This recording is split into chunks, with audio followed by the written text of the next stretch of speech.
Bapak Ibu sekalian, saya mengajak kita untuk bersama-sama membaca bagian dari firman Tuhan dari Matius pasal yang kelima. Berbahagialah orang yang lapar dan haus akan kebenaran, karena mereka akan dipuaskan. Saya sekali lagi mengajak kita berdoa. Bapa, tolong bimbinglah kami di dalam satu buah waktu yang singkat. Kiranya Engkau berkenan Tuhan untuk membuat kami ini bisa mengerti, membuat kami ini bisa menghidupi tulisan-tulisan yang disajikan di dalam kitab suci kami oleh perkenanan-Mu. Terima kasih Bapa, dalam nama Tuhan kami Yesus Kristus kami bersyukur, kami berdoa. Amin. Bapak Ibu sekalian, salah seorang penafsir Injil Matius bernama Leon Morris, dia mengatakan bahwa kata lapar dipakai di dalam Injil Matius itu 9 kali. Dan 8 dari 9, artinya hampir semua, hampir setiap kali kata lapar itu muncul, kata itu dipakai untuk menggambarkan kelaparan secara literal, kelaparan secara fisik. Dan kalau kita mencoba untuk melihat paralel yang ada di dalam Injil Lukas, juga memang Lukas menuliskanlah berbahagialah orang yang lapar. Jadi besar kemungkinan memang sumber dari tulisan Injil Matius dan Injil Lukas yang kemungkinan sumbernya sama, itu yang mengatakan berbahagialah mereka yang lapar. Lapar ya lapar, secara literal, saudara.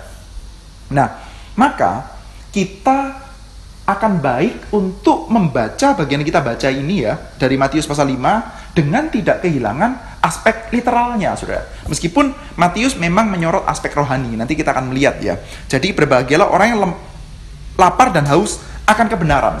Lapar dan haus akan kebenaran itu artinya apa, saudara? Aspek yang pertama, lapar dan haus, ya lapar dan haus. Artinya adalah kelaparan dan kehausan, artinya fisik. Sejak dari ucapan sabda bahagia sebelum-sebelumnya juga punya unsur fisik semuanya.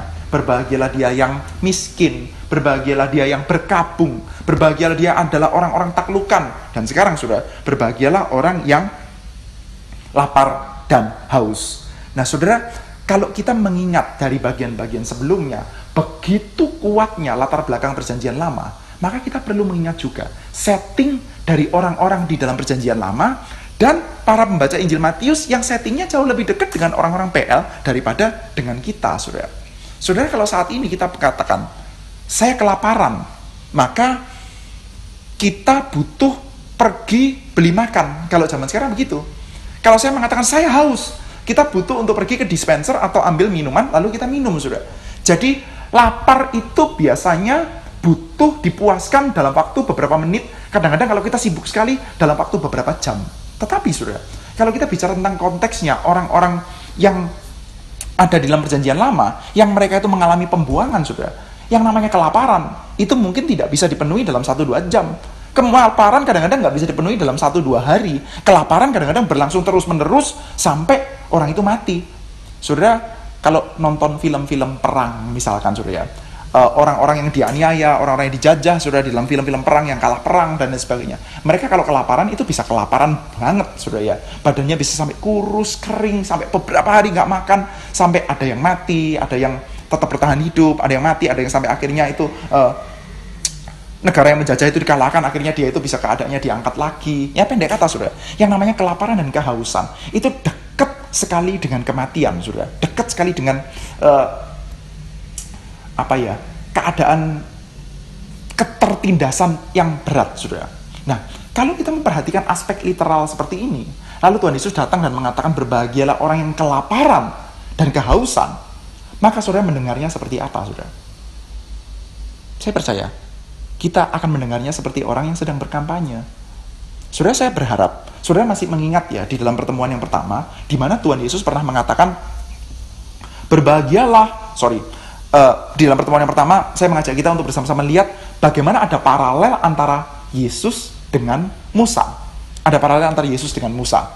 Saudara masih ingat ya, ada pembunuhan bayi-bayi, Yesus menyingkir ke Mesir, lalu keluar dari air, lalu di padang gurun 40 hari, lalu naik ke gunung, persis seperti Musa. Nah saudara, kalau kita mendengar Musa, maka kita mengingat bahwa Musa itu punya panggilan politis yang sangat kuat.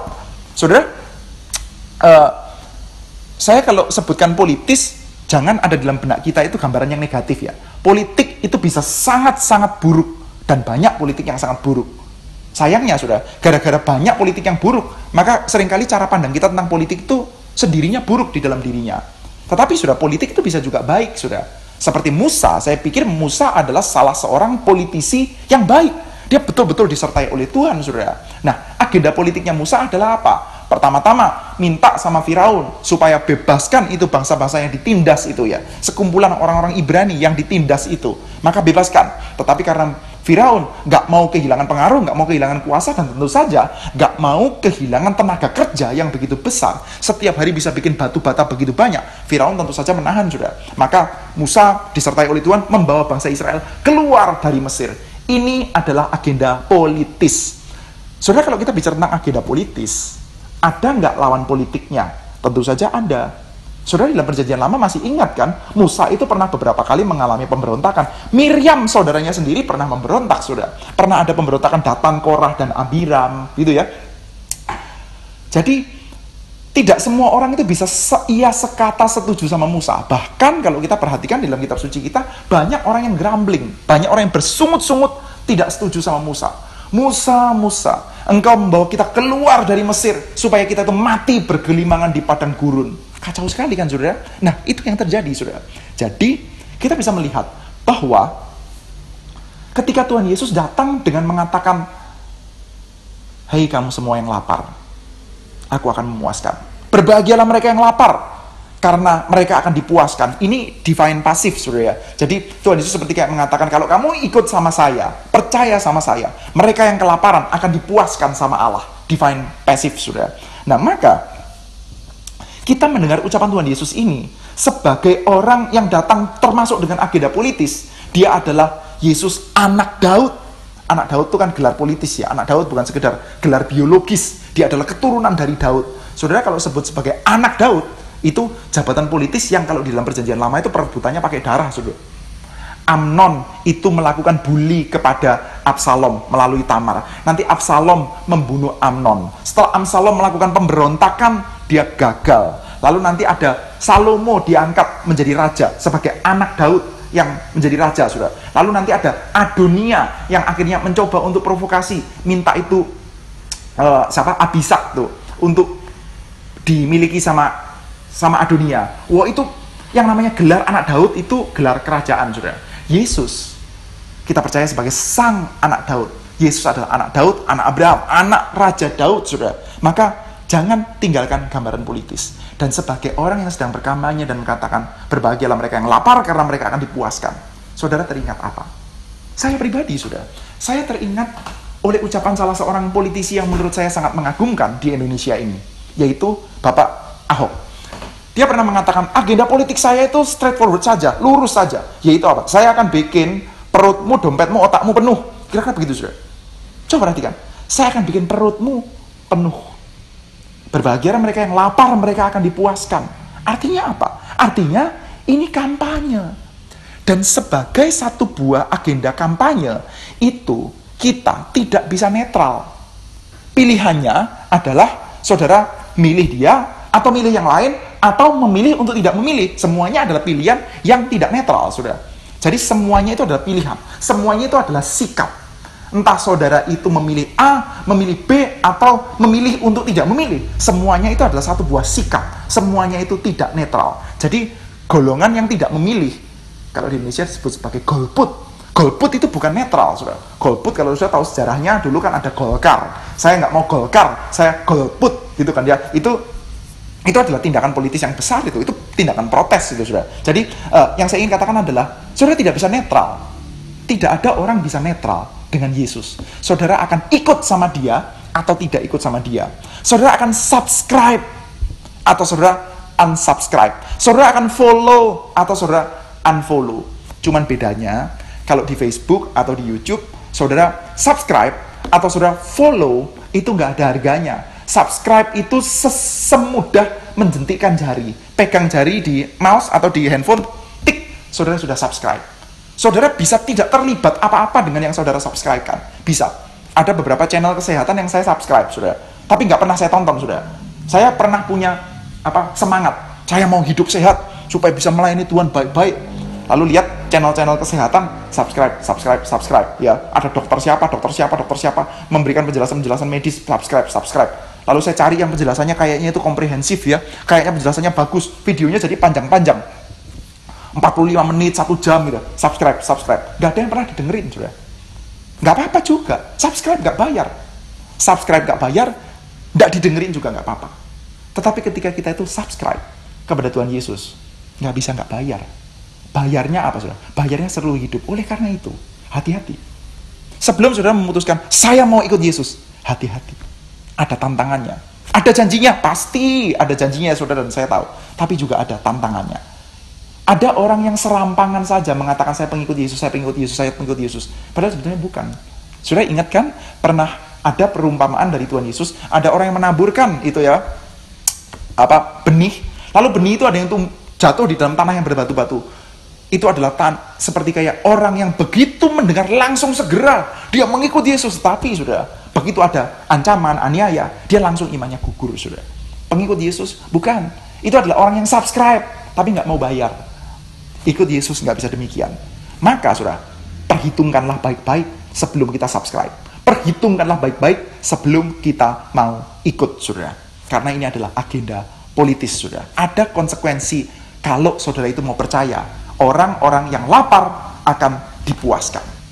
Itu yang pertama, saudara. Yang kedua, saudara, kita sekali lagi perlu untuk mengingat bahwa Matius bagaimanapun juga memang memberikan penekanan kepada aspek spiritual, kepada aspek rohani dari hal-hal yang fisik itu, yaitu miskin secara fisik, yaitu berkabung secara fisik, yaitu ditundukkan secara fisik, dan lapar secara fisik. Itu ada aspek spiritualnya. Apa aspek spiritualnya? Orang-orang Yahudi yang mengalami itu sudah mengalami kelaparan, mengalami kemiskinan, ya, kebangkrutan, lalu mengalami perkabungan terus-menerus, mengalami ketertundukan. Mereka menghayatinya sebagai apa, sudah? Mereka menghayatinya sebagai kutukan di hadapan Tuhan. Mereka menghayatinya sebagai karena kami berdosa, kami dibuang oleh Tuhan. Saudara, saya tidak mengatakan bahwa saat ini kita mesti melakukan spiritualisasi secara serampangan ya.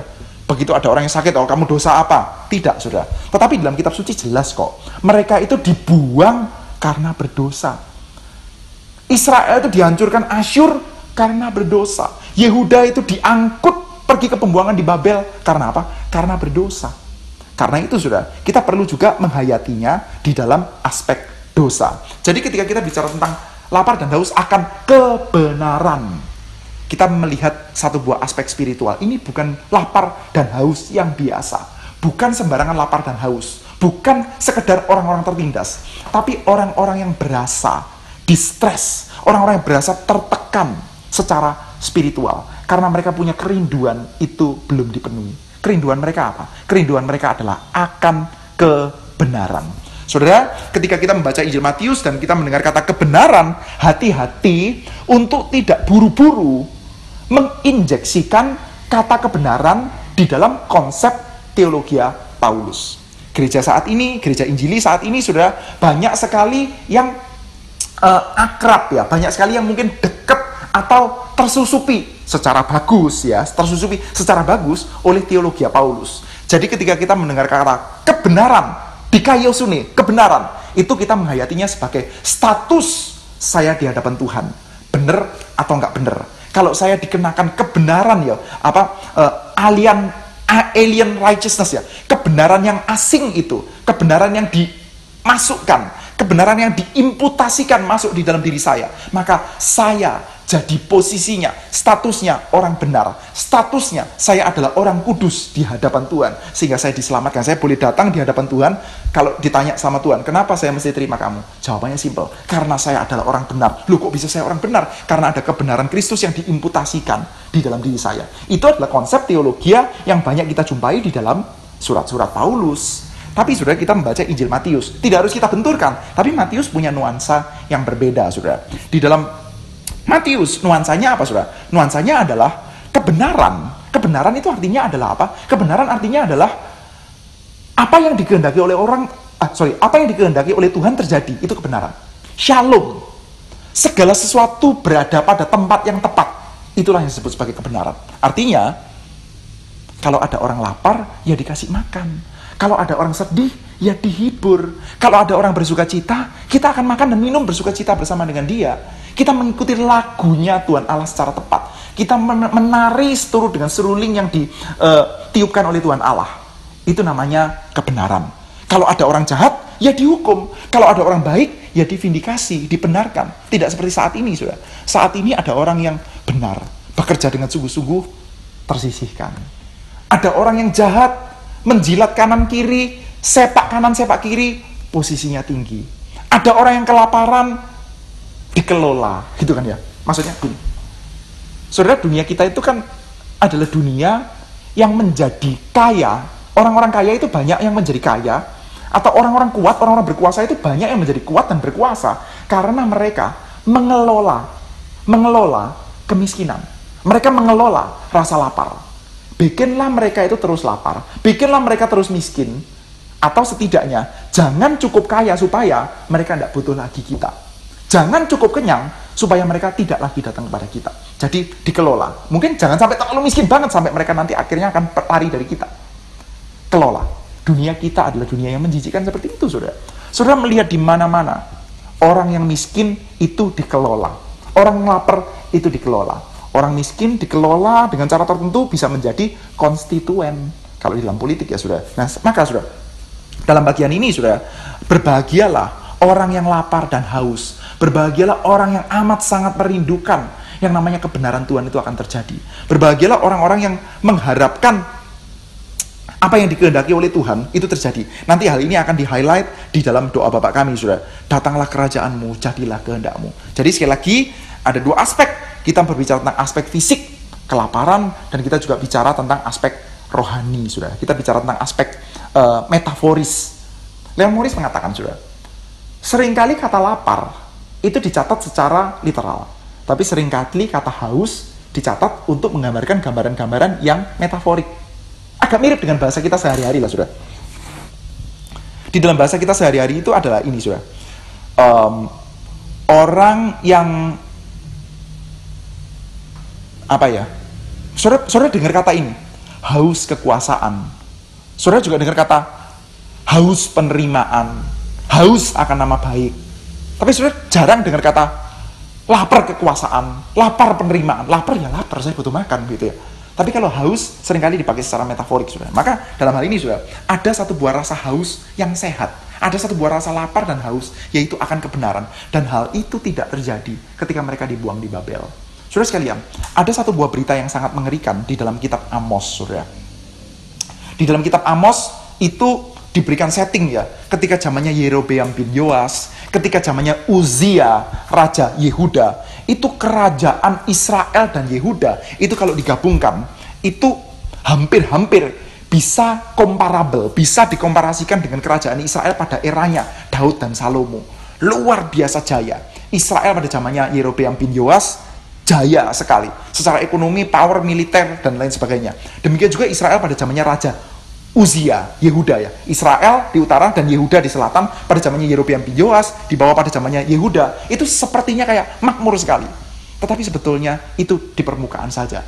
Sesungguhnya hati mereka jauh di hadapan Tuhan. Maka ada berita dalam kitab Amos, kamu akan dihukum oleh Tuhan, kamu akan dipukul oleh Tuhan, kamu akan menerima kelaparan dan kehausan. Tetapi kamu akan menerima kelaparan dan kehausan yang sangat-sangat berat, yaitu bukan kelaparan dan kehausan akan makanan, tapi kelaparan dan kehausan akan firman Tuhan. Tuhan tidak lagi mau memberikan sabdanya kepada kamu. Tuhan tidak lagi mau memberikan perkenanannya kepada kamu. Tuhan akan tinggalkan kamu. Itu adalah keadaan ketika mereka dibuang di Babel. Mereka mengalami kelaparan dan kehausan, tetapi terutama bukan lapar dan haus akan makanan. Mereka mengalami kelaparan dan kehausan yang lebih esensial lagi, yaitu lapar dan haus akan wajah Tuhan. Dan mereka tidak dapatkan itu. Mereka merindukan itu, mereka tidak dapat. Mereka merindukan kerajaan sorga datang. Pendek kata begitu, saudara. Saudara, by the way, ketika kita bicara tentang Israel dibuang di Babel, Yehuda lebih tepatnya, Yehuda dibuang di Babel. Saudara, keadaan mereka itu tidak semuanya amat sangat buruk secara fisik loh. Yeremia, saudara, mendapatkan satu buah penglihatan. Nanti orang-orang yang dibuang itu akan seperti buah-buah yang bagus-bagus. Sementara orang yang tersisa di tanah Yudea atau mereka yang dibuang di Mesir, mereka akan seperti buah yang busuk-busuk, saudara. Nah, saudara, kita ingat, saudara, Daniel. Daniel itu kehidupannya kan luar biasa baik ya, luar biasa oke itu. Daniel itu sempat berada di dalam posisi yang sangat tinggi di dalam berbagai macam pemerintahan dalam satu buah kerajaan, sampai berganti dengan kerajaan yang lain, dia tetap posisi yang baik. Sekali lagi sudah ya, di dalam kerajaan Babel, Daniel pernah mengalami kondisi yang baik di dalam zaman pemerintahan yang berbeda-beda. Kerajaannya sama, kerajaan Babel. Tapi ketika diperintah oleh Nebukadnezar, Daniel posisi baik. Ketika diperintah oleh Belshazzar, Daniel posisi juga baik. Lalu kerajaannya berganti sudah menjadi kerajaan Media Persia. Rajanya Raja Darius. Daniel posisinya juga sangat tinggi. Ketika kerajaannya Kores, ya Daniel juga posisinya sangat tinggi sudah. Tapi sudah, Daniel tetap mengalami lapar dan haus. Dia tetap berdoa. Di dalam Daniel pasal 9 dia mengatakan, Tuhan cukuplah. Engkau menghukum kami 70 tahun. Janjinya 70 tahun Tuhan. Maka sekarang waktunya kami untuk boleh pulang dari pembuangan. Ini adalah satu buah rasa lapar dan haus yang sehat. Di mana pada waktu Daniel berdoa, Daniel mendapatkan kabar baik. Daniel, doamu didengar oleh Tuhan. Kamu akan dikabulkan. Doamu akan dikabulkan. Rasa lapar dan haus yang model beginian akan dipuaskan. Wah, puji Tuhan dong. Malaikat Gabriel datang, saudara. Cuman, dia mengatakan, ternyata bukan 70 tahun. Akan ada 70 kali 7 masa.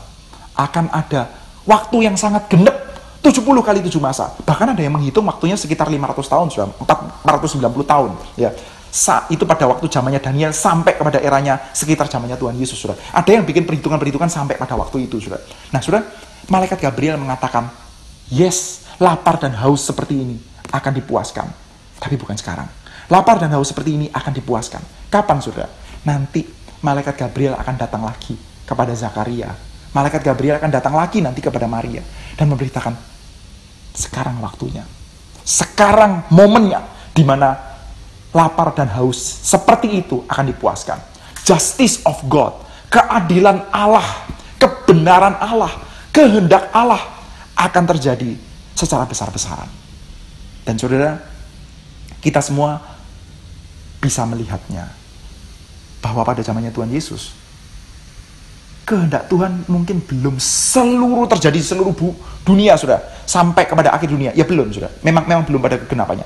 Tapi kita sudah melihat semacam dalam tanda kutip, sudah, uang muka, down payment, ya nggak harus uang sih, ya, down payment yang amat sangat meyakinkan, sudah, tentang bagaimana kehendak Tuhan digenapi secara ekstrim, extremely fulfilled. Digenapi secara penuh. Di mana, saudara? Saudara bisa saksikan di atas kayu salib. Yesus Kristus, saudara. Kita bisa melihat yang namanya dosa dijatuhkan penghukuman. Ya ada di sana. Yang namanya, saudara, orang-orang mendapatkan pembenaran.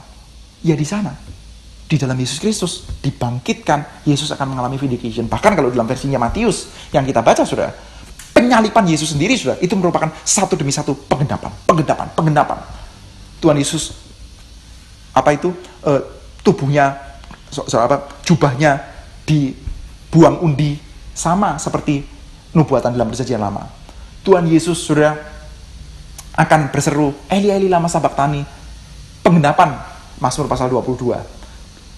Tuhan Yesus akan diberi minum anggur asam seperti penggenapan dalam perjanjian lama. Intinya, saudara, di atas kayu salib, dalam kematian kebangkitan Yesus Kristus, kita mendapatkan secara ekstrim kehendak Tuhan, rencana Tuhan itu digenapi, terjadi. Maka saudara dan saya yang saat ini merasa lelah, merasa jenuh, merasa jengah, merasa marah, kemarahan yang suci, yang baik ya, ketika melihat di dunia kita, sekitar kita, banyak sekali terjadi ketidakadilan, banyak sekali terjadi ketidakbenaran. Apa yang kita tahu Tuhan tidak kehendaki itu terjadi. Yaitu orang lapar dieksploitasi, orang yang kaya semakin kaya, yang miskin semakin miskin karena dieksploitasi dan lain sebagainya. Kita melihat itu, maka saudara lapar. Kita menjadi orang-orang yang kehausan. Yang seperti ini harusnya pelan-pelan terhapuskan. Tapi saudara mesti ingat, sekali lagi, kita itu bukan cuma percaya kepada beritanya Tuhan Yesus, tapi kita itu subscribe. Kita tidak melihat Yesus itu sebagai tokoh yang sangat mengagumkan.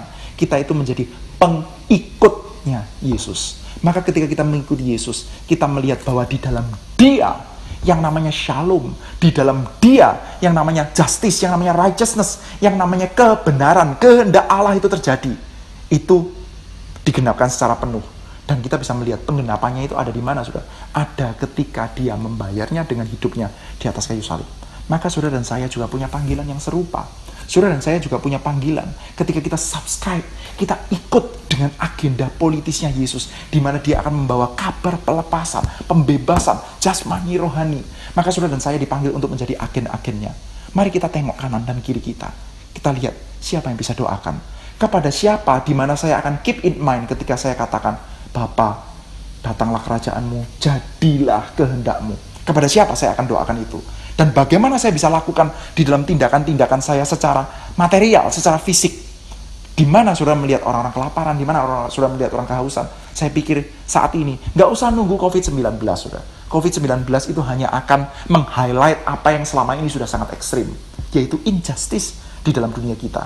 Saudara harap, saudara dan saya tidak menjadi orang-orang yang sebetulnya berbagian di dalam injustice itu. Saudara dan saya tidak termasuk menjadi orang-orang yang bikin eksploitasi itu. Tetapi kita menjadi orang-orang yang subscribe dengan agenda Tuhan Yesus, mengikuti Dia untuk menghadirkan keadilan bagi bumi. Bumi kita yang kecil-kecil ini, saudara, keluarga kita, gereja kita, masyarakat kita, kiranya Tuhan memberkati kita. Mari kita bersama-sama berdoa. Kami berterima kasih kepadamu Tuhan, untuk kitab suci kami, untuk tantangan-tantangan, untuk kabar. Kami berdoa kiranya Tuhan Engkau memimpin kami, agar kehidupan kami ini sungguh-sungguh bisa cocok dengan agenda Tuhan. Terima kasih Bapa, kiranya namamu dipermuliakan. Dalam nama Tuhan kami Yesus Kristus, kami panjatkan segala syukur, segala doa kami. Amin.